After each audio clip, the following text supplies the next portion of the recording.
귀한 말씀에 은혜와 축복이 되시기를 주님의 이름으로 축원합니다. 오늘 말씀의 제목은 성령의 충만함을 입으라 이렇게 정했습니다. 우리는 언제든지 성령을 구하고 또 충만함을 받아야 됩니다. 에베소서 5장 18절에 보면 술 취하지 말라 이는 방탕한 것이니 오직 성령으로 충만함을 받으라 이렇게 말씀하고 있습니다. 신약 교회에서 가장 중요하고 가장 마음에 깊이 새겨야 할 것이 바로 이 성령의 충만함입니다. 그래서 사도 바울이 각 서신서에서 성령의 충만을 그렇게 기록하고 우리가 반드시 성령의 충만함을 받아야 한다고 말씀하고 있습니다. 그런데 어떤 사람들은 성령 충만이라고 하는 것에 대해서 오해를 하는 경우가 많이 있습니다. 성령 충만이 자기 사업의 어떤 성공이나 또 개인적인 삶의 형통을 위해서 그렇게 있는 것이라고 착각을 하기도 합니다. 그런데 결코 그렇지가 않습니다.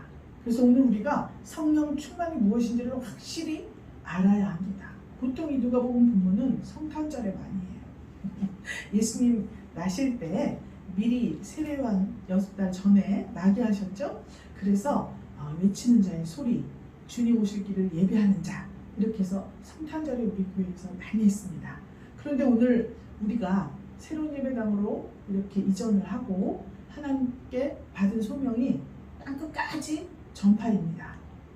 그렇기 때문에 다시 한번 성령 충만을 받고 성령 충만이 무엇인지 확실하게 알고 있을 때 하나님께서 이 일을 이루어 주실 것입니다. 약속은 어마어마하게 받았는데 우리가 이 사실에 대해서 정확한 뜻을 알지 못하면 알 때까지 하나님이 보류하십니다. 그렇기 때문에 오늘 이 성령의 충만함을 입으라 라고 하신 주님의 말씀의 뜻, 이것이 무엇인지 가슴에 깊이 새겨야 할 것입니다. 성령 충만이라는 하는 것은 자기가 얼마나 신령한 사람인지 자랑하기 위한 것이 결코 아닙니다. 그런데 알게 모르게 성령이 충만하다 그러면 어떤 은사가 나타나고 또 기적이 나타나고 이사가 나타나고 해서 그런 사람들을 신령하다 이렇게 보는 관점이 우리에게 생겨 있어요. 그런데 오직 성령 충만의 목적은 무엇이냐? 말씀을 이 땅 위에 증거하기 위한 것이다 라는 사실을 우리가 인지해야 됩니다. 사도행전 4장 31절에 보면 빌기를 다하매 모인 곳이 진동하더니 무리가 다 성령이 충만하여 담대히 하나님의 말씀을 전하니라 이렇게 되어 있습니다. 하나님께 기도했습니다. 그래서 안전벨리가 일어나고 막 귀신이 쫓겨가고 역사가 막 나온 거예요. 그래서 사람들이 모여서 막 기도를 합니다. 그랬더니 그 모인 곳이 진동을 했다고 했습니다. 소동이 일어난 거예요. 성령이 가시는 곳에 얌전하게 있을 수는 없죠. 왜냐? 기존에 알고 있던 하나님을 아는 상식이 바뀌기 때문에 그렇습니다. 그래서 막 진동을 하니까 성령이 다 충만하여 그랬죠? 성령 충만한 결과 담대하게 하나님의 말씀을 전했다. 이렇게 기록이 되어 있습니다. 그래서 성령 충만은 왜 주시는 것인가? 하나님의 말씀을 전하기 위해서 주시는 것이다. 여러분 이렇게 머리에 일단 1번 하나님의 말씀을 전하기 위해서 성령 충만을 주신다. 이렇게 아셔야 됩니다. 그 다음에는 사도행전 4장 33절에 보면 사도들이 큰 권능으로 주 예수의 부활을 증언하니 무리가 큰 은혜를 받아 이렇게 기록되어 있습니다. 성령의 충만을 입어서 하나님 말씀을 전했더니 그 결과 큰 권능이 임해서 예수의 부활을 증언했다. 그런데 증언했더니 우리가 다 큰 은혜를 받았다. 그래서 항상 성령 충만은 어떤 결과가 있어야 돼요. 열매가 있어야 됩니다. 본인 혼자 성령 충만하다고 막 이렇게 했는데 열매는 하나도 없습니다. 뿔뿔이 나고 터져버렸어요. 그것은 성령 충만이 아니라는 견해를 지금 보이고 있는 것입니다. 또 이 성령 충만은 하나님 아버지 잃어버린 자녀들을 주님께 다시 모으는 거예요. 그래서 사도행전 11장 24절에 바나바는 착한 사람이요 성령과 믿음이 충만한 사람이라 이에 큰 무리가 주께 더하여 지더라 라고 기록되어 있습니다. 그러므로 성령 충만은 오직 말씀을 이 땅 위에 증거하기 위한 것인데, 그렇게 성령이 충만해서 말씀을 증거했더니 큰 권능이 임했다는 겁니다. 말씀을 증거할 때. 그래서 주 예수의 부활을 증언하니까 거기에 있던 모든 무리가 큰 은혜를 받았다. 그래서 잃어버린 자녀들을 주님께로 다시 모으는 일에는 반드시 성령 충만이 필요하다. 이렇게 말씀하고 있는 겁니다. 그래서 에베소서 3장 17절에서 19절까지 한번 읽어주시겠습니다. 믿음으로 말미암아 그리스도께서 너희 마음에 계시게 하옵시고 너희가 사랑 가운데서 뿌리가 박히고 터가 굳어져서 능히 모든 성도와 함께 지식에 넘치는 그리스도의 사랑을 알아 그 넓이와 길이와 높이와 깊이가 어떠함을 깨달아 하나님의 모든 충만하신 것으로 너희에게 충만하게 하시기를 구하노라. 아멘. 자, 성령 충만하게 되면 어떤 역사가 나타나냐면 주 예수 그리스도로 뿌리가 박힌다고 했습니다. 그리고 터가 굳어진다고 했어요. 터가 굳어지고 그 다음에 지식에 넘치는 그리스도의 사랑을 알게 되는 것이다. 즉 무슨 소리지? 지식에 넘치는 그리스도의 사랑을 알게 된다. 그래서 그냥 단순히 이론으로만 알게 되는 것이 아니라 지식이라고 하는 것은 하나님을 경험해서 얻어진 것입니다. 그래서 하나님의 말씀이 내 삶에 체험이 되어지고 그것을 하나님의 말씀대로 살아냈어요. 그랬을 때 나의 지식이 되는 거거든요. 지식에까지 새롭게 하심을 받으라가 바로 그런 말씀입니다. 그래서 그렇게 지식에 넘치는 그리스도의 사랑을 알게 되면 너비와 깊이와 높이와 길이가 어떠한 것을 깨닫게 된다라고 말씀하고 있는 것입니다. 그래서 하나님의 말씀을 단편적으로 하나님이 그 말씀은 이렇지 저렇지 이렇게 내 생각대로가 아니라 그 말씀의 넓이가 그렇게 넓었더라는 것, 그 길이가 그렇게 길고 깊이가 그렇게 깊었다는 것, 높이가 한량없이 높았다는 것, 이것을 깨닫게 되는 것입니다. 성령이 충만하게 되면 이렇게 된다는 것을 말씀하고 있는 거예요. 그런데 그 모든 것들이 하나님의 충만하신 것으로 충만하게 된다라고 기록하고 있습니다. 에베소서 1장에서는 지혜와 계시의 정신을 말씀하고 있어요. 그래서 우리 영혼이 하나님과 더욱더 친밀하고 깊은 그러한 교제를 이루기 위해서는 지혜와 계시의 정신을 받아야 되는데 그 지혜와 계시의 정신이 바로 성령의 충만함이라는 겁니다. 그래서 성령이 충만하면 할수록 나의 어떠함은 뒤로 가버리고 오직 하나님의 그런 길이와 넓이와 높이와 깊이만 드러나는 삶이 된다는 것을 말씀하고 있는 것입니다. 그래서 오늘 이 사가랴에게 하나님의 천사가 나타났습니다. 여기에서 나는 천사 가브리엘이다 이렇게 자기 이름까지 말해요. 19절에 보니까 나는 하나님 앞에 서는 가브리엘이다 이름을 알렸습니다. 그 가브리엘 천사가 좋은 소식을 말하라고 너에게 보내심을 받았다 라고 말씀하고 있습니다. 그런데 그 보내심을 받은 사람의 내용이 뭐냐면요, 15절 우리가 보면 이는 저가 주 앞에 큰 자가 되고 아기를 낳았는데 그 아들이 이름을 요한이라고 하라 말씀했습니다. 요한이 하나님의 선물이라는 뜻이거든요.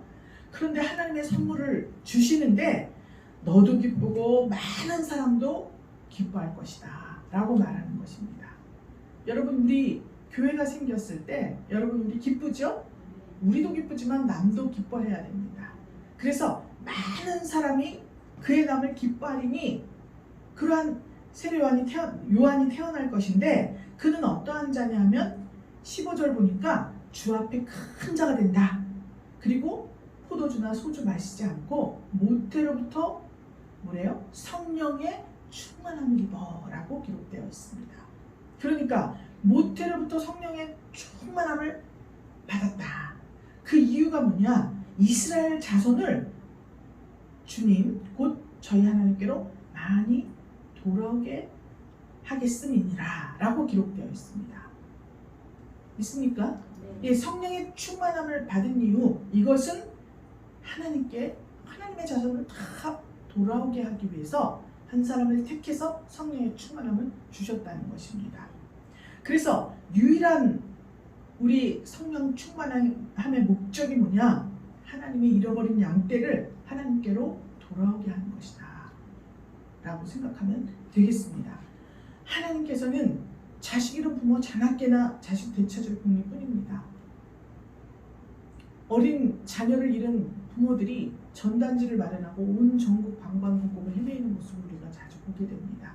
하나님 아버지도 마찬가지. 누가복음 15장에 보면 탕자가 집을 나갔습니다. 고집불통 아들이 자기 주장을 하면서 집을 나갔어요. 그럼에도 불구하고 아버지는 항상 동구 밖에 서서 아들이 행여 올해나 오늘 올려나 내일 올려나 기다리고 있습니다.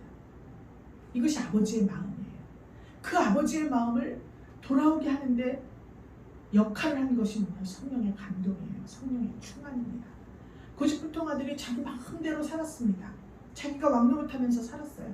그런데 살고 모든 자기의 목적이었던 재물, 자기의 쾌락을 위해서 사용했던 재물이 다 떨어지고 나니까 생각하기 시작했습니다. 아, 내가 재산을 나눠달라고 할 때 아버지가 선뜻 그렇게 하신 것이 아니라 다시 한번 생각해봐라. 정말 내가 내 뜻대로 해야겠느냐. 물으셨을 거 아닙니까? 그 이유를 이제야 알겠다. 내 마음대로 내 삶을 주장하는 것은 정말 열매도 없고, 재물이 있을 때 많은 사람이 자기와 함께 했잖아요. 재물이 떨어지니까 아무도 자기 곁에 없었다 그랬습니다. 짐승들이 먹는 열매조차도 먹을 수가 없었다 그랬어요. 그러니까 그렇게 하면서 점점 모든 것이 다 외적인 것이 없어지고 자기 마음속에 가득 채웠던 어떤 그런 자랑, 이생의 자랑 이런 것들이 다 없어지고 나니까 하나님 나라가 서서히 들어오기 시작한 것입니다. 그래서 아버지 하나님의 넓이 높이 깊이 길이를 알게 되는 거예요. 내가 돌아가면 다시 종으로라도 받아달라고 말씀드려야겠다. 돌아갔습니다. 아버지는요 종으로 받아준 것이 아닙니다. 잔치를 열어주고 가락지를 끼워주고 옷을 입혀주고 엄청난 대우를 해주었어요. 그렇죠? 이렇게 성령 충만이라고 하는 것은 아버지 하나님의 마음을 아는 것입니다. 그것을 깨닫는 것이에요. 그래 하나님께서는 성령 충만을 우리에게 구하라고 하시면서 그때 하나님 나라에 대한 소망이 우리한테 가득하게 될 것이라고 말씀하고 있습니다. 저 여기까지는 알겠어요. 그런데 일반적으로 사람들은 어떻습니까? 사람들은 일반적으로 다 합리성을 중요하게 생각해요. 합리적이어야 된다고 말합니다. 그래서 성경 말씀에 많은 복음서에 예화들이 많이 있는데요. 사건들이 있는데 그때마다 합리성에 맞지 않는다고 따지는 부류들이 생겨납니다. 왜 나는 새벽에부터 와서 일했고 저는 일한 지 1시간도 안 됐는데 왜 임금이 똑같습니까? 따지죠? 맞습니다. 합리적이지가 않아요. 그런데 이 합리적인 사고의 테두리를 벗어나지 못하면 복음을 깨달을 수가 없습니다. 왜냐하면 복음이라고 하는 것은 합리적인 사고를 벗어나는 것이기 때문에 그렇습니다. 그래서 이적이라고도 하고 기사라고도 하고 놀라운 은혜라고도 합니다. 절대로 우리는 구원을 받을 수 없는 존재예요. 지옥의 불구덩이 속에 떨어져 있을 존재이고 죽어서 지옥의 불구덩이 속에 떨어진다고 하면 지금은 아직 실감이 나지 않습니다. 그런데 내 삶이 지옥의 불구덩이에 있는 것과 같이 그렇게 불편한 삶을 살 수밖에 없는 것이 우리 인생이에요. 그런데 하나님께서 건져주신 거예요.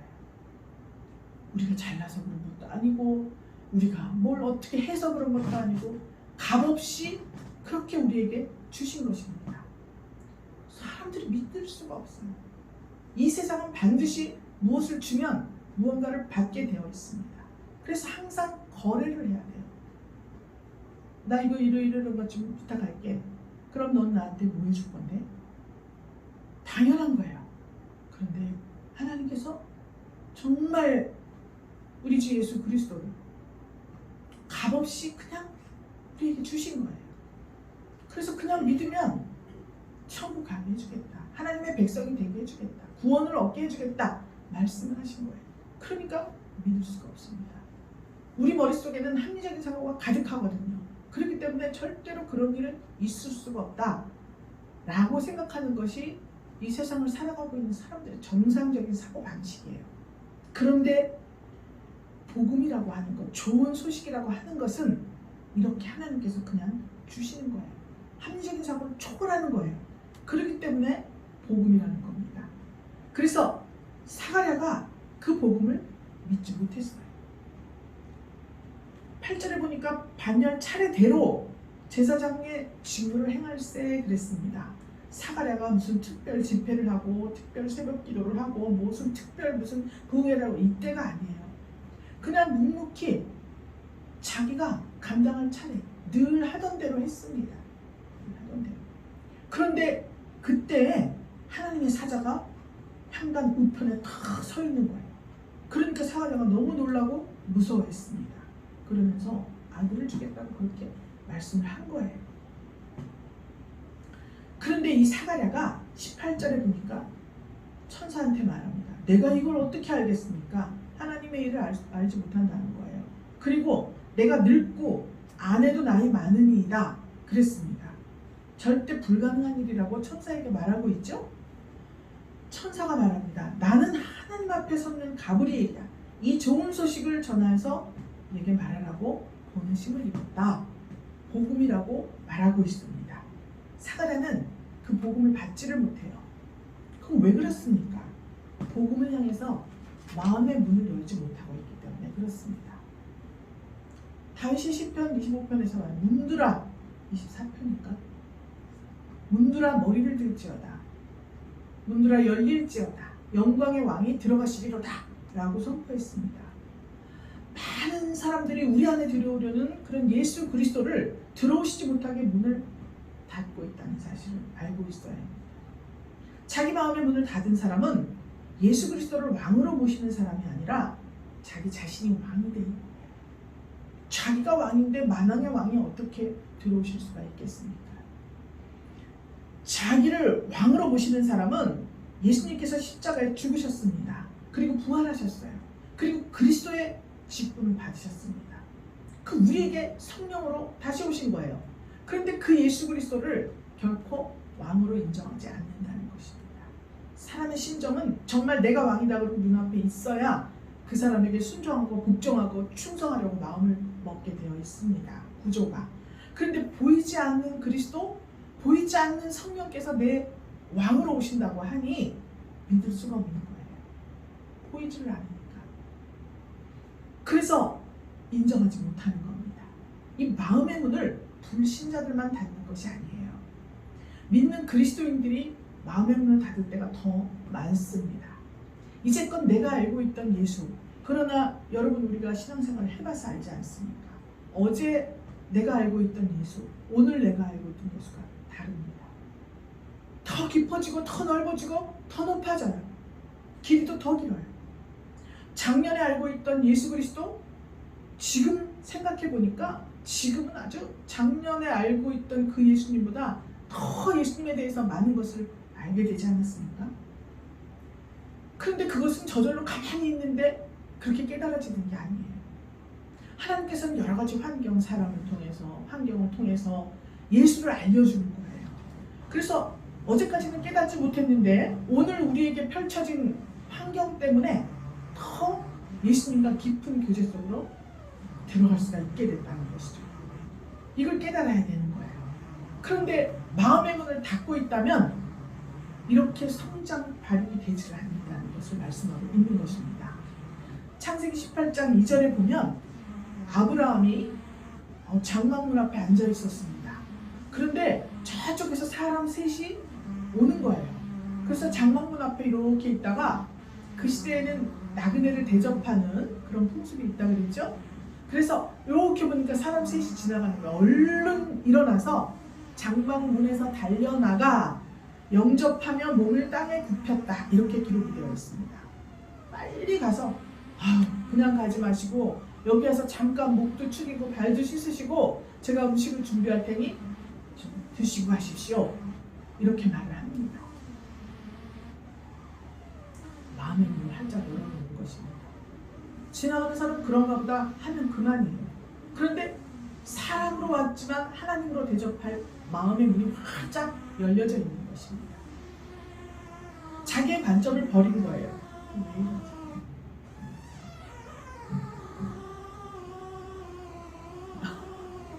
왜 이러지? 저거 좀 꺼보세요. 마이크 다 꺼봐. 껐어. 큰일 났네.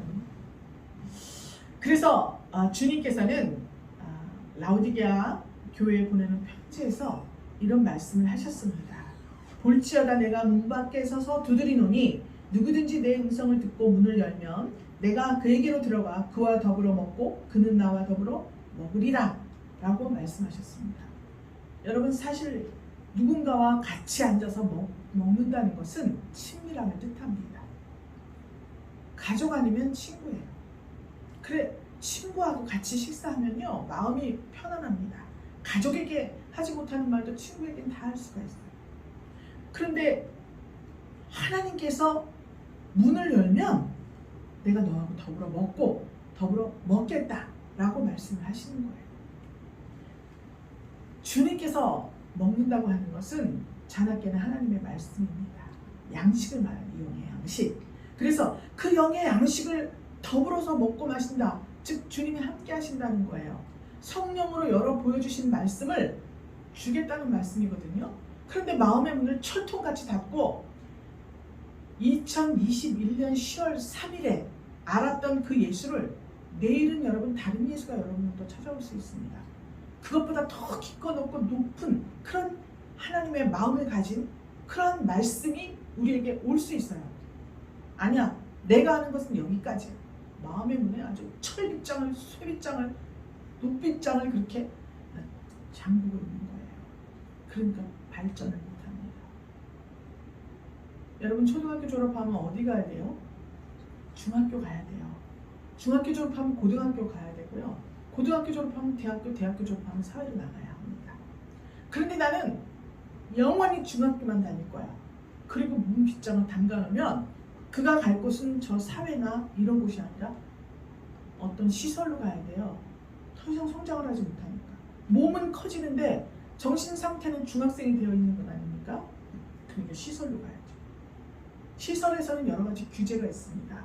그래서 온전한 자기 연령에 합당한 대우를 하지 않아요. 모든 것에 규칙이 있고 질서가 있고 간섭을 하고 마음대로 자유의지대로 행동할 수가 없는 곳이 시설이에요. 그런 곳에 있게 되는 것입니다. 즉 다시 말하면 복음을 받아들이지 못하고 마음의 문을 닫으면 내 삶이 그런 곳이 된다는 거예요. 그 시설에는 온전한 사람이 없습니다. 지도하는 사람 외에는. 그래서 서로 다 발육이 멈춘 상태에 있는 사람들과 교제하고 먹고 마시고 살아야 하는 거예요. 여러분 믿습니까? 그렇기 때문에 하나님께서는 문 밖에 서서 두드릴 때 내가 성령의 충만함을 받고 늘 하늘을 쳐다보는 사람이라면 마음을 활짝 열고 아브라함같이 뛰어나가서 영접할 수 있다는 것입니다. 아브라함은 그날 세 사람을 하나님으로 대접했습니다. 그래서 그날 하나님의 친구가 되었어요. 그래서 하나님이 하시려는 일을 다 말해주셨습니다. 의견도 물으셨습니다. 그래서 50명이면 45명이면 40명이면 자기 의견도 말했어요. 그러니까 하나님께서 네가 건방지게 내가 하려는 일에 왜 인원 제한을 제시하고 그러냐 이렇게 말씀하지 않으셨어요. 그래, 네가 말한 대로 그렇게 했으면 내가 들어줄게 다 말씀하신 거예요. 여러분 이 축복을 받으시기를 주님의 이름으로 축원합니다. 마음의 문을 활짝 여세요. 그리스도인들이 주님의 음성에는 항상 마음의 문을 활짝 열어 젖혀야 할 것입니다. 반대로 세상의 더러운 것들에는 들어오지 못하도록 마음문을 닫아놔야 합니다. 열 때 열고 닫을 때 닫고 이것이 문의 기능입니다. 지켜야 할 때는 닫아야 됩니다. 받아들여야 할 때는 열어야 돼요. 이것을 잘 감당할 때 하나님의 친구가 되고 또 이 세상 속에서 여러분들이 권능을 얻고 말씀을 전파할 때 많은 무리가 은혜를 받고 안개오는 그런 역사가 있게 될 줄 믿습니다. 이렇게 사가랴가 믿지를 않았어요. 마음의 문을 닫고. 그랬더니 하나님께서 22절 그가 나와서 저희에게 말을 못하니 백성들이 그 성소 안에서 이상을 본 줄 알았더라. 그가 형용으로 뜻을 표시하며 그냥 벙어리대로 있더니 그랬습니다. 마음의 문을 열지 않고 믿지를 않으니까 하나님께서 사가랴를 벙어리 되게 하셨다고 했습니다. 왜 벙어리가 되게 하셨을까요? 이 사람들은 합리적으로 자기가 이해가 되지 않으면 계속 의문을 제기합니다. 왜 그래요? 뭐 때문에 그래요? 그럴 수가 있어요? 계속 의문을 제기하게 돼요. 그렇기 때문에 복음을 이루시기 위해서는 방해가 되는 작업만 계속 하게 된다는 거죠. 이해하려고 할 때 그런 일이 생기는 것입니다. 그래서 복음을 이루시는 데는 사람의 많은 말은 도움이 되지 않아요. 방해만 될 뿐입니다. 차라리 말을 못하는 것이 낫기 때문입니다. 우리가 신앙생활을 할 때 그리스도 안에서 서로 사랑의 교제를 나누어야 한다고 말을 합니다. 더욱 서로를 알아가기 위해서도 폭넓은 대화가 필요해요. 성도의 교제가 사도신경에도 있지 않습니까? 그런데 복음은 대화의 대상이 아니에요. 토론의 대상이 아닙니다. 복음은 그냥 믿는 거예요. 아니 우리에게 새 예배당을 주신다고 했을 때 믿을 수가 있습니까? 그러나 우리는 믿었어요. 그랬더니 때가 차니 하나님께서 새 예배당을 주신 거예요. 새 예배당 들어오기 전에 또 다른 소원도 주셨습니다. 정말 사가랴가 아기를 준다고 했을 때 못 믿은 것보다 더 심한 그런 약속을 주신 거예요. 그럼에도 불구하고 우리는 그것을 아멘으로 받아들였습니다. 하나님이 하시면은 대한민국 전체 땅을 다 주신다 해도 이것은 이룰 수 있는 일입니다. 그런데 우리가 믿니 못 믿니 이해가 되니 안 되니 말할 필요가 없어요. 우리는 복음을 향해서 마음의 문을 활짝 열었습니다. 주님이 말씀하시면 무조건 우리는 믿겠습니다. 이렇게 고백을 했습니다. 예수 그리스도의 죽으심과 합하여서 우리 옛사람이 십자가에 못 박혀 죽음으로 죄의 형벌을 면하게 되는 것이 복음입니다. 이걸 어떻게 합리적으로 설명을 합니까? 그냥 믿습니다. 그 주 예수를 믿으라고 말씀했어요. 그러므로 우리는 믿기 위해서 성령 충만함이 필요합니다. 우리 자신이 믿고 전해야 듣는 사람도 은혜를 받죠. 우리는 믿지도 못하면서 전해보세요. 믿지 못하는 사람만 잔뜩 들어오게 되어 있습니다. 우리는 새 사람이 되고 의로운 하나님의 자녀가 되는 것이 복음이에요. 그건 합리적으로 설명할 수가 없습니다. 그러나 하나님이 말씀하셨기 때문에 우리는 말씀대로 이루어질 것을 믿는 것뿐입니다. 그래서 우리에게 필요한 것이 믿음이고 야고보서 2장 5절에 있듯이 믿음의 부요한 자가 되어야 하는 것입니다. 우리 분이엘 교회가 10년 동안 특별히 한 것은 없습니다. 정말 여러분들이 지루하다고 느낄 만큼 큰 부흥회나 집회나 어떤 이벤트나 이런 것이 하나도 없었습니다. 그냥 때가 되면 기도하고 기도 시간에 맞춰서 기도하고 예배 시간에 예배드리고 그렇게 10년을 살아왔어요. 여러분들도 참 대단하신 분들입니다. 오늘 본문의 사가랴와 엘리사벳 그들같이 그냥 하나님의 뜻이 무엇인지 알기 위해서 애썼고 하나님의 뜻이 무엇인지 알았다면 그것을 행하려고 온 마음을 다했습니다. 사람의 체면이나 어떤 것도 돌아보지 않고 하나님의 뜻대로 행했습니다. 우리 기도 시간에 사가랴가 그 반열의 차례대로 갔을 때 천사 가브리엘을 파송하실 것 같이 우리 그냥 기도 시간에 제사드릴 양떼 사람의 때로 채우시겠다고 하나님이 약속을 해주셨습니다. 그 복음, 좋은 소식을 전해주셨어요. 그리고 우리가 그 소식을 아멘으로 받고 믿었습니다. 제사드릴 양떼 사람의 때로 채우기 위해서는 장소가 필요해요. 그래서 이 장소를 주신 것입니다. 이것은 우리가 하나님께서 해주신 약속의 말씀을 믿었다는 증거예요. 이제 하나님은 말씀하시고 우리는 믿었으니 이제 성령의 충만함을 입어서 수많은 하나님의 자손들을 주 예수 그리스도께로 돌아오게 하는 일에 우리의 온 힘을 다해야 할 것입니다. 할렐루야. 하나님께서 이 잔을 가득 채우실 그날을 생각하면서 경성하여 자기의 어떠함을 절대로 드러내지 말고 오직 하나님의 뜻을 수행하시는 저와 여러분 되시기를 주님의 이름으로 축원합니다. 하나님 아버지 감사드립니다. 이 세상에 하나님의 이름을 둔 많은 교회 가운데 분이엘 교회를 눈여겨보시고 귀한 사명을 주신 것을 진심으로 감사드립니다.